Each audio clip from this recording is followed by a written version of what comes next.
Hello everyone. सो कैसे हो आप सभी बच्चे?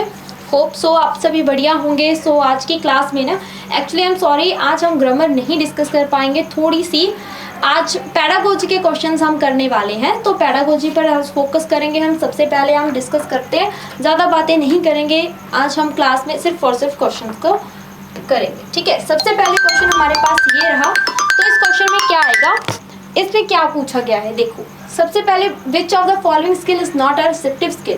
कह रहे हैं कौन सा स्किल जो रिसेप्टिव स्किल नहीं है।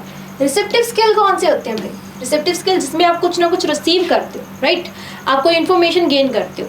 तो रीडिंग में क्या है, जब आप पढ़ते हो तो आप कोई इन्फॉर्मेशन मैसेज गेन करते हो।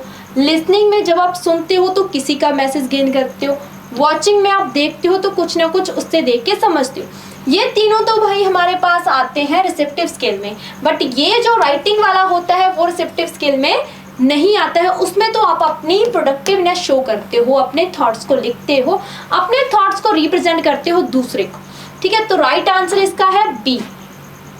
बच्चे देखो, रिसेप्टिव में बस इतना ही होता है कि आप कोई चीज जो रिसीव करते हो, ठीक है, तो उसको रिसेप्टिव स्किल में लाते हैं। यहाँ पे हमने राइटिंग में रिसीव नहीं करते हैं, तो इन्होंने नॉट पूछा था, तभी राइटिंग आया। ठीक है, चल नेक्स्ट क्वेश्चन आगे। Children acquire there mother tongue. अब बच्चे अपनी मदर टंग को कैसे एक्वायर करते हैं? एक्विजिशन के थ्रू, राइट।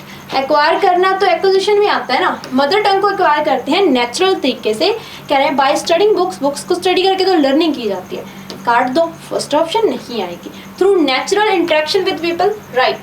कम्युनिकेशन के थ्रू बच्चा धीरे धीरे लिसनिंग सीखता है, लिसनिंग के बाद वो स्पीकिंग सीखता है, तो एक दूसरों से बातें करते हुए आराम से वो सीखता है through natural interaction without any artificial environment को प्रोवाइड किया। स्कूल क्लासरूम में तो क्या होता है कि हम लर्निंग ही करते हैं, किसी टारगेट लैंग्वेज की करते हैं या फिर अपनी मदर टंग की डेवलपमेंट करते हैं।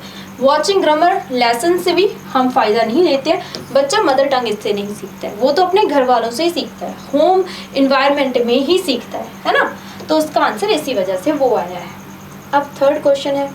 अब इसमें क्या है बच्चे, इसमें पूछे major criticism of language learning approach is that.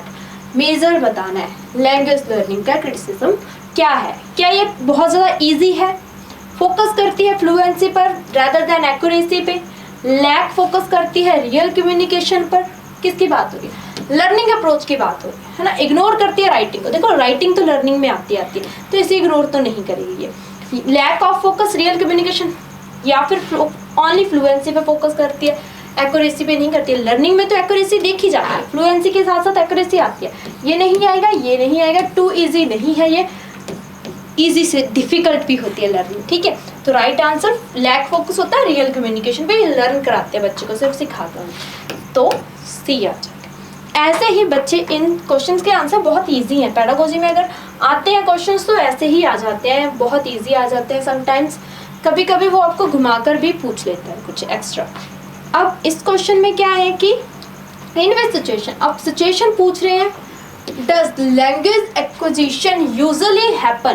कौन सी सिचुएशन में से लैंग्वेज एक्विजिशन है वो हैपन होती है, वापरती है, राइट। तो जब सॉल्व कर रहे हो आप ग्रामर की एक्विजिशन, ग्रामर की एक्सरसाइज को, तब आपकी एक्विजिशन होती है। ठीक है, जस्ट 5 मिनट तब होती है, या फिर स्टडिंग डिक्शनरी तब करते हैं एक्विजिशन आप लैंग्वेज के। यूज कर रहे हो लैंग्वेज को रियल लाइफ सिचुएशन में तब, या वॉच करते हो साइलेंट वीडियोस।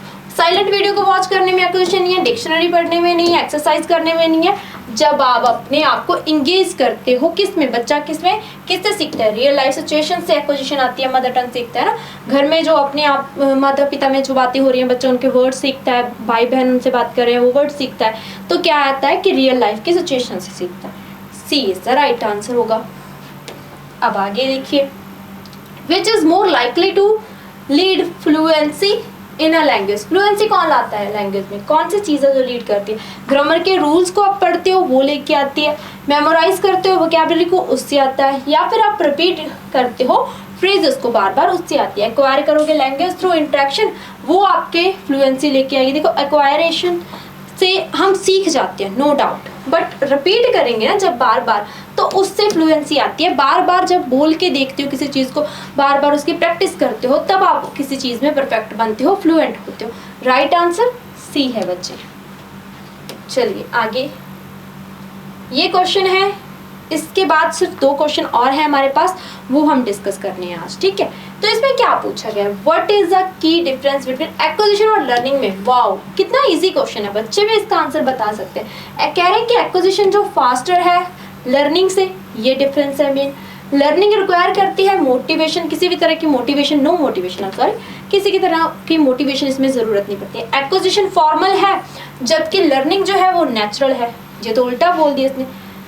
अब एक्विजिशन में सबकॉन्शियस होते हैं, लर्निंग में कॉन्शियस होते हैं, बिल्कुल सही है बच्चे। एक्विजिशन में क्या होता है, बच्चा, उसका माइंड उतना कॉन्शियस नहीं होता है जितना लर्निंग में होता है। तो उसका माइंड सबकॉन्शियस एक्विजिशन में होता है जब वो भाषा की एक्वायर कर रहा होता है भाषा को। जब लर्न करता है तो कॉन्शियस एक्टिवनेस के साथ करता है, इस वजह से राइट आंसर है हमारा डी।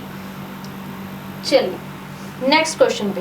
बस आज के इतने ही क्वेश्चन थे, ये क्वेश्चन हमने डिस्कस करने थे। मुझे लगा और क्वेश्चन है ग्रामर के, शायद वो नहीं होंगे। चलो कोई बात नहीं बच्चे, सो हम आज के इस सेशन को यहाँ पे एक बार एंड करते हैं। कल की क्लास में मिलेंगे, कल की क्लास में आगे डिस्कस करेंगे क्वेश्चंस को। थैंक यू सो मच, अपना ध्यान रखना, ठीक है बच्चे।